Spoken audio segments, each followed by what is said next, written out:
First, I want to introduce you Barbara Kolm. Barbara, she is the director of Austrian Economic Center, and she runs Free Market Roadshow. Free Market Roadshow is a co-organizer of our event. Barbara, welcome to our event. Thank you very much, Mirela. It's a pleasure to be with you again and the entire team. And thank you for your wonderful work and the interesting productions that we have seen so far. Let me just briefly introduce you to Terry Anker, who has been also not only part of the Free Market Roadshow, but a part of our team for a very long time. Before he talks about we humans, where he, in his speech, he will address how we define human as it pertains to the granting of rights. And of course, this is very important to know that Dr. Terry Anker is a lawyer by training, and but right now he's a serial entrepreneur. He is the chairman of the Anker Consulting Group, and he has served as owner, advisor, and catalyst for many businesses in a variety of industries. I mean, for the young among you, it's interesting for you to know that he runs a brewery as well as magazines, journals, and many other things. But for Terry Anker, it's always been very important to see how markets work. He's also on the board of Liberty Fund, and you should, where he has been working not only with scholars, but with many intellectuals across the world. And it's a privilege for us that he serves on our board at the Friends of the Austrian Economics Center, our sister organization in the US. And Terry, I won't keep our audience from listening to you. It's a pleasure and privilege to have you, and we are looking forward to what you have to say on us humans. Thank you. Well, I'm delighted, Barbara. Thank you. And Mirela, it's always fantastic to be with you. Thank you for including me. It's a beautiful early fall day here in the United States. It's about 10:30 in the morning, so I'm not having a beer yet, but I probably will have one before the day is over. So I'm delighted to be with you. As Barbara mentioned, my background is in law, but the vast majority of my life I've spent as an entrepreneur. And so the concept of rights becomes very important, whether you're talking to your own family. My now growing sons often assert rights, and I remind them sometimes that they have no rights, certainly not as long as they're living in my house. But at any rate, the notion of rights has been expanded tremendously. And so any lawyer will tell you that if you are imagining the definition of any topic, you begin by trying to understand fully what that definition is to see whether or not the solution or the remedy at law is being applied properly. With that, I'm going to share a screen just so you don't have to look at me any longer. Let's see here if we can make this go. And I think we can. There we are, we humans. And so the real question is, what does it mean to be human? And certainly we'll talk about this slightly in the philosophical or the other ways that we've done it, certainly through faith or what have you. But I'm attempting to attack this more specifically about how we identify what a right means within ourselves. So we ask this question, what does it mean to be human? Certainly there's a notion that it's a corporeal or a physical being, meaning it's something that you can touch. Okay, I understand that, but there are many things we can touch. Is it the form and shape of our chromosomal spiral? Is it something that's defined inside of us in a genetic way? Or is it that we're less sort of distinctly hairy than our Rwandan cousins? So you look at these different measures.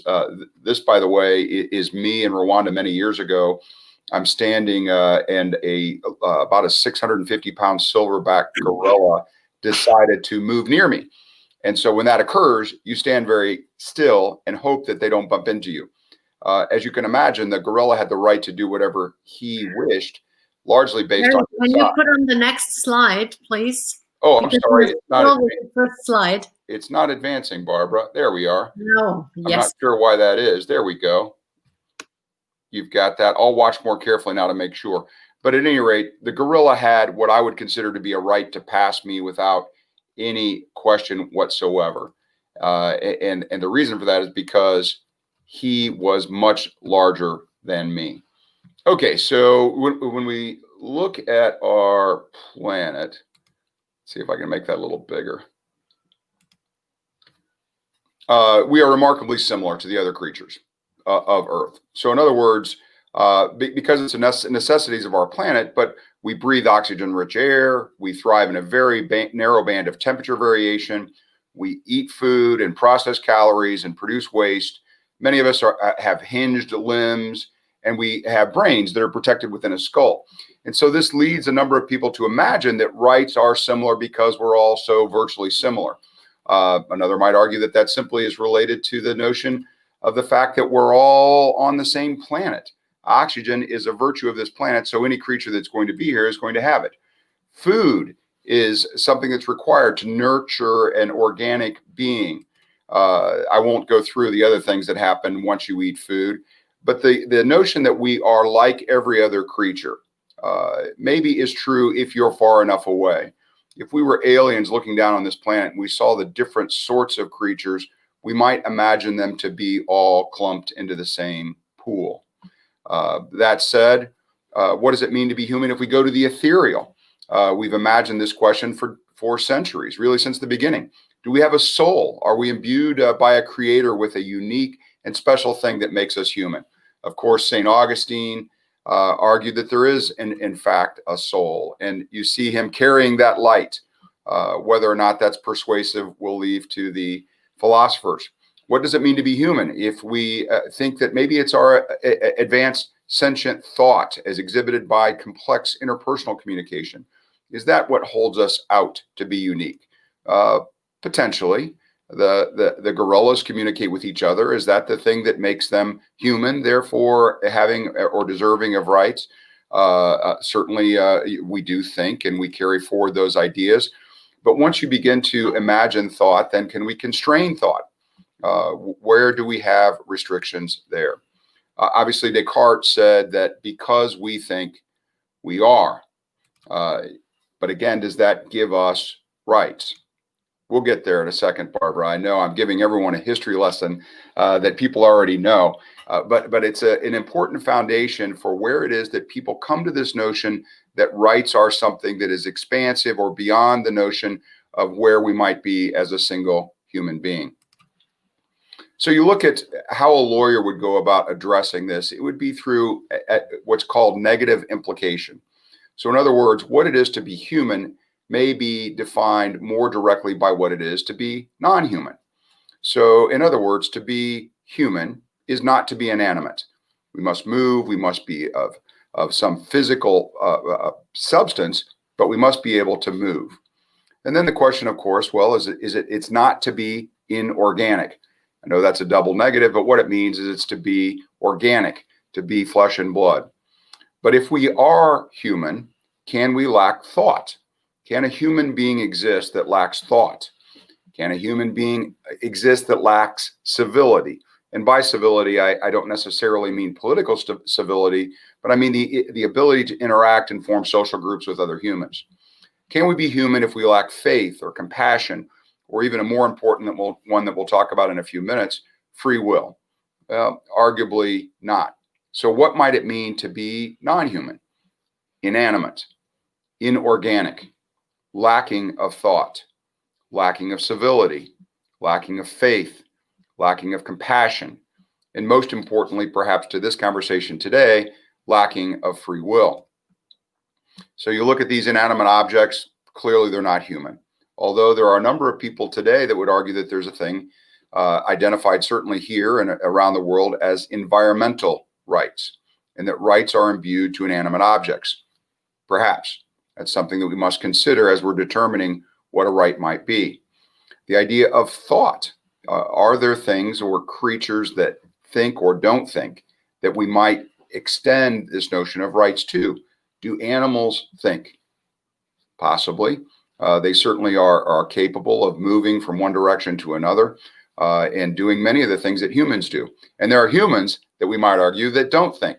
Perhaps some elected officials would fall into that camp. But is that thought the defining characteristic? Is it the notion of being organic or inorganic? We had dinner recently with some friends who were asserting that vegetables have souls. These are thoughtful, well-educated people. And so we took the argument seriously. But the idea that it is an organic matter suggests in their mind that rights of humans should be extended to those organic creatures. I thought this was sort of amusing. This was an American president that said civility is not a sign of weakness. John Kennedy. Well, perhaps, but really, what we're talking about there, civility, is the ability of human beings or other social creatures to interact with each other and to benefit themselves through those interactions. In other words, a pod of dolphins might operate together, not necessarily because they have an emotional attachment to each other. They may have. But because there's great value to them in being in a part of a social group like many humans. Compassion, this idea of caring for other beings, is that something that defines us as human, and is it unique to human beings? Perhaps. It's interesting, however, that human beings are capable of great compassion, but often it's compassion that follows the terrible things that we do. There's some irony there that helps us define this notion of what human is, so that we can ultimately define what rights are. And then the final, as Augustine talked, is faith. This idea that you can take or believe something that you can't see or feel. Do non-human creatures have this idea or the ability to take something on faith, or do they operate on instinct, or do they operate simply on genetic programming? And the reason that faith becomes very important in this conversation is not because of any religiosity, but more about the notion that rights prescribe or spring from a belief of faith.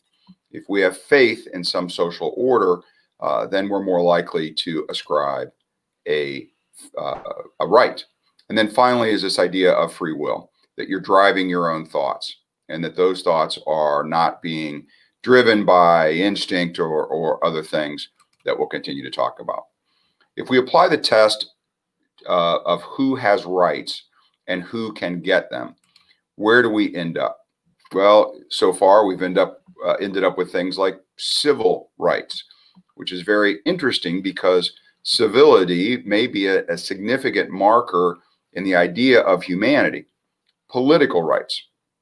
Well, I'm not sure that political rights necessarily are uniquely human, although they are certainly done by the people who establish the rights. They create a political hierarchy. And then finally, this notion of economic rights, which is very difficult for some of us to wrap our heads around. And then you move to the classic, what I would call sort of traditional or Western rights: life, liberty, the pursuit of happiness. Is there a right imbued in these things?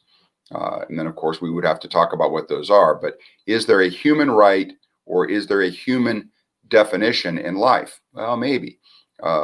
Humans live and other creatures live as well. And so I'm not sure how that right would be applied. Liberty, that is perhaps uniquely human, although any creature that's caged might resist it.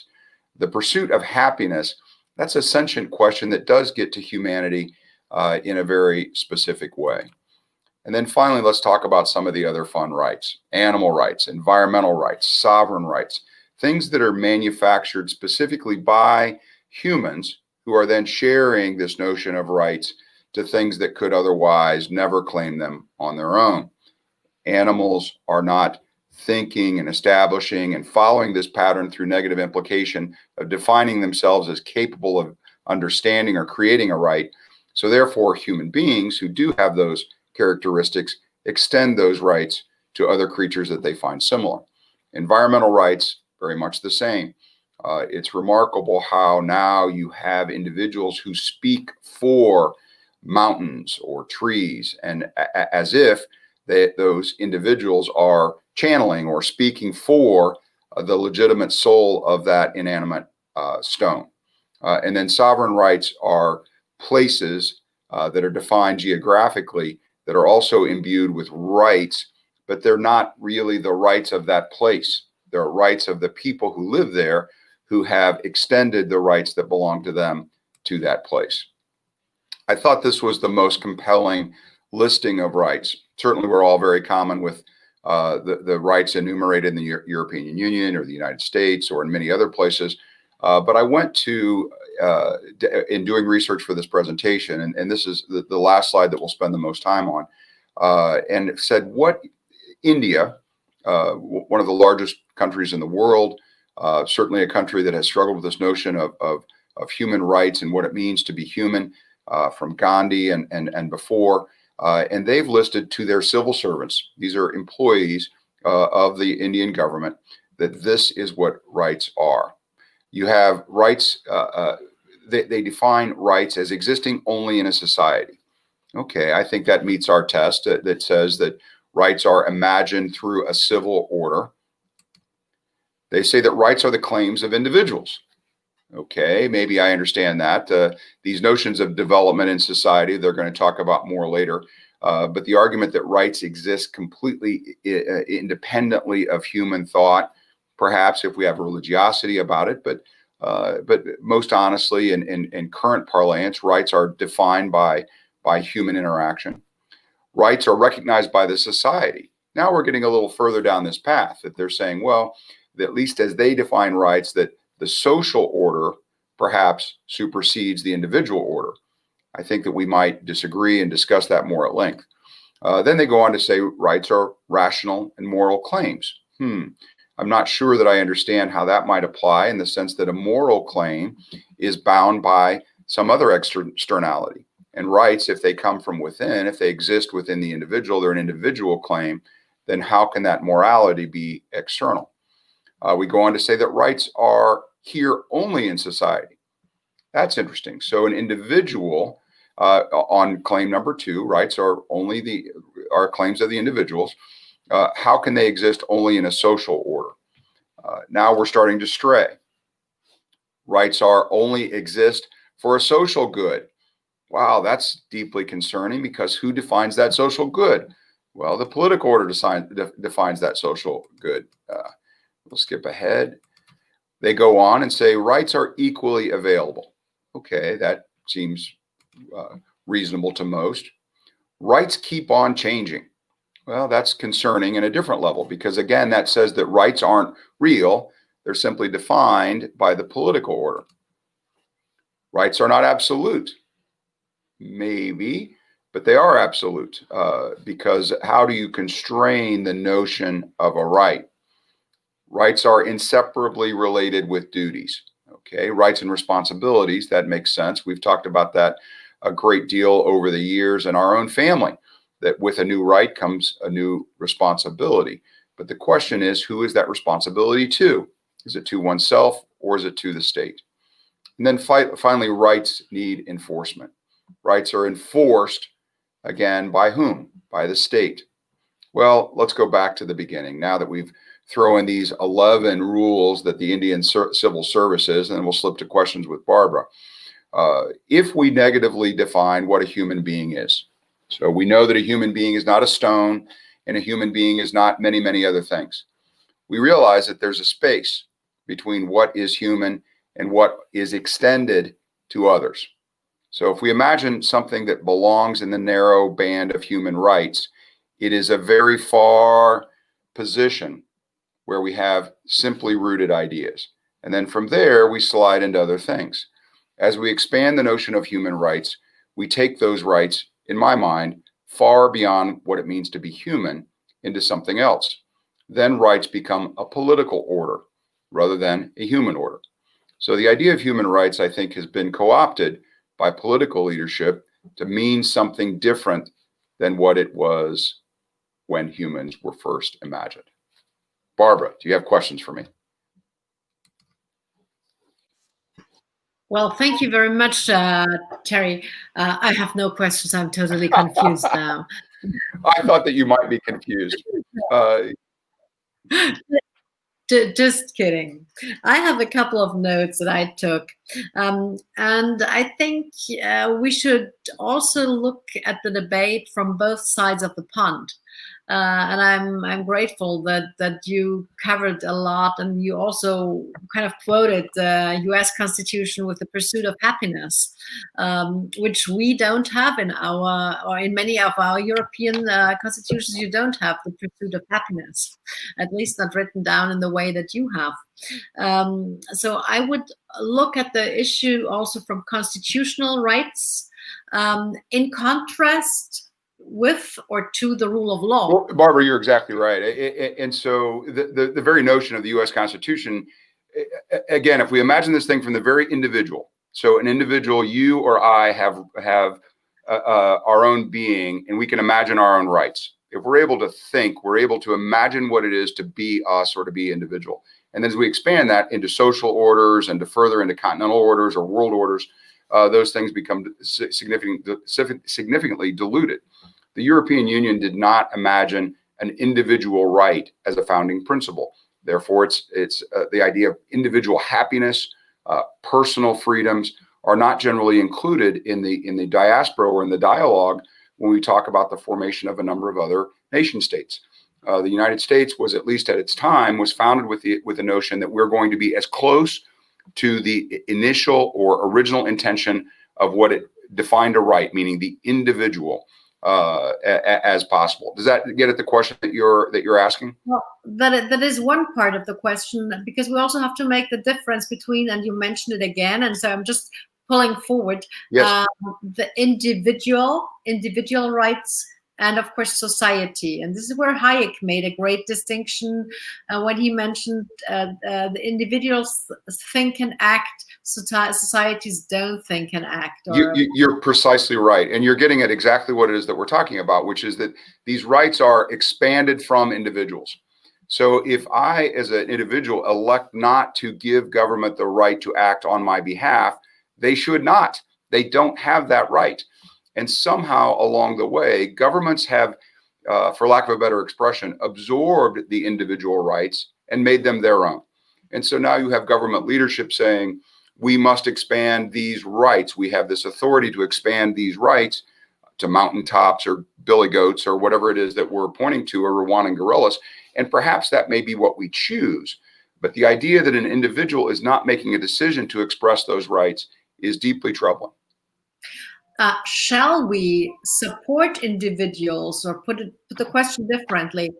Is it our task as thinking and acting individuals to constantly put the finger onto this topic and say, hey, it's us who make the decisions, and we don't want to delegate certain decisions to government? You're precisely correct. And it's unfortunate because the rhetoric around this has said that the will of the people transferred this right to make decisions about individual choices, in some cases centuries ago. Very unfortunate. Those questions should come generationally. With each individual, you're making a different choice about what you believe it is to be you. And the idea that we're sharing these rights in a broader way have to go back to the individual. I think that the U.S. Constitution, for example, was originally conceived with the idea of constraint on exactly what we're talking about, Barbara. This notion that governments necessarily become individual humans. Much in we talk a great deal about the corporate fiction in the United States, but governments become fictional humans in their own right. And they claim rights, and they claim that they have individual thought. They do not. It is an amalgamation of individuals that have released their rights to government for other beneficial reasons, often in a civil society. But when that government begins to operate independently without adequately and accurately polling those individuals, they've stolen those rights. They've misplaced them. So thank you, Terry. This is something very complicated put in a very smart and very easy to understand way. Well, we're trying to, but it is an extremely complicated subject. Let me provoke you with my last question. Okay.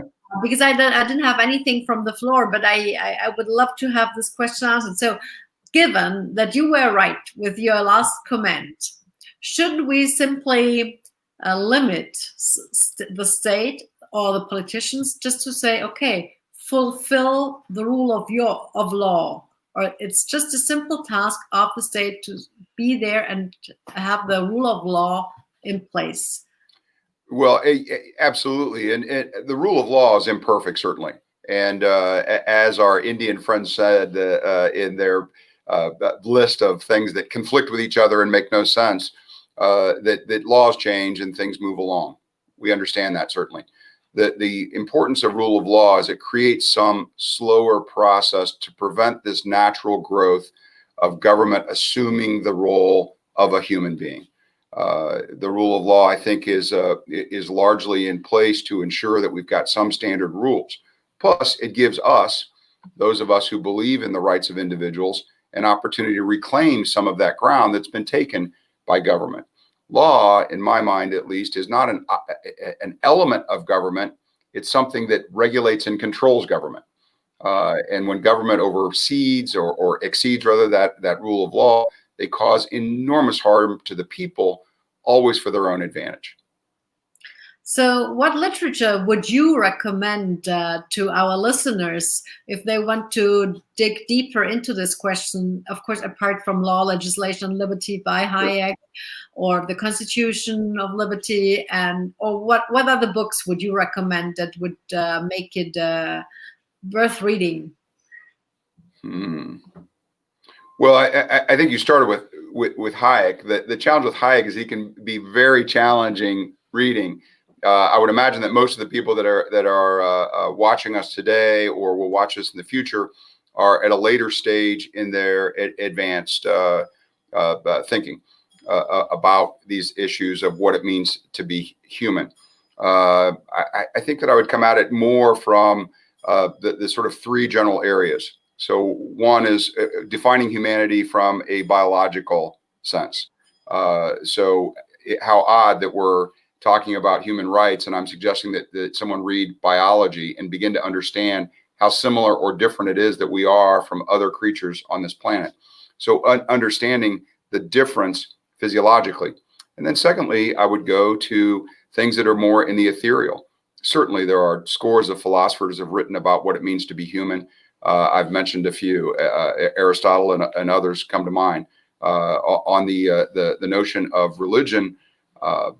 Read various faiths and understand what they believe it is to be human. In all religious faiths, there's some argument that God created humans for a special reason. Understand what that is and see if it is compelling. Well, wonderful. And I think we're spot on. It's 5 o'clock. We should start at least with us in Europe, not with you in Indiana.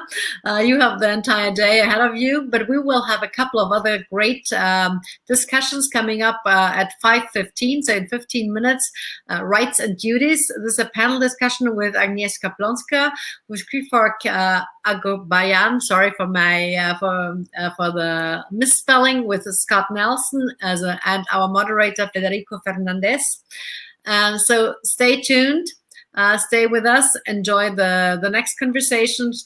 Terry, thank you very much for being with us today, and we're looking forward to seeing you live at the Free Market Roadshow again. I hope we can do that again soon. Thank you. Have a great day.